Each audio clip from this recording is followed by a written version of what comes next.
കോളേജിലെ odd സെമിസ്റ്ററൊക്കെ almost portions ഒക്കെ തീർന്നു. ഇപ്പോൾ മോഡൽ എക്സാംസ് ഒക്കെ നടന്നുകൊണ്ടിരിക്കുകയാണ്.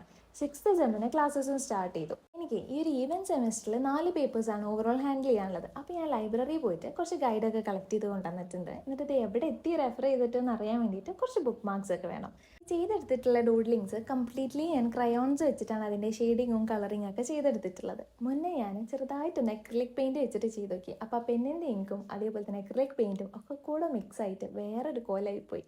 അപ്പോൾ ചിന്ന എക്സ്പെരിമെൻ്റ് നടത്തിയത് കൊണ്ട് തന്നെ ഇപ്രാവശ്യം ഞാൻ ക്രയോൺസ് വെച്ചിട്ടാണ് ചെയ്തെടുത്തിട്ടുള്ളത്. എന്നിട്ടേ അതിൻ്റെ ഔട്ട്ലൈനിൽ കുറച്ച് സ്പേസ് വിട്ടിട്ട് നീറ്റായിട്ട് ഒന്ന് കട്ട് ഔട്ട് ചെയ്തെടുക്കും കൂടെ ചെയ്യാം. എന്നിട്ട് കട്ടിയുള്ള ഇതുപോലത്തെ ഏതെങ്കിലും ബുക്കിൻ്റെ ഒരു കവറിങ് എടുക്കുക. എന്നിട്ട് ഇതുപോലെ സ്ട്രാപ്സായി കട്ട് ചെയ്തതിന് ശേഷം ഒരു വൈറ്റ് കളർ പേപ്പർ വെച്ചിട്ടൊന്ന് കോട്ട് ചെയ്ത് കൊടുക്കുക. അതിൻ്റെ ടോപ്പിൽ ഇതൊന്ന് ഗ്ലൂ വെച്ച് സ്റ്റിക്ക് ചെയ്ത് കഴിഞ്ഞാൽ നമ്മുടെ ബുക്ക് മാർക്ക് ഇവിടെ റെഡിയായി. സംഭവം ചെയ്യുമ്പോഴേ ഇത് ഇത്ര ക്യൂട്ടാവും ഞാൻ പ്രതീക്ഷിച്ചില്ല. അപ്പോൾ ചാനൽ ഇഷ്ടമായി കഴിഞ്ഞാൽ സബ്സ്ക്രൈബ് ചെയ്യാൻ ഞാൻ പറയണ്ടല്ലോ, പിന്നെ കമൻറ്റൊക്കെ ചെയ്യാൻ എനിക്കിവിടെ വായിക്കാമല്ലോ. അപ്പോൾ ശരി, ബൈ.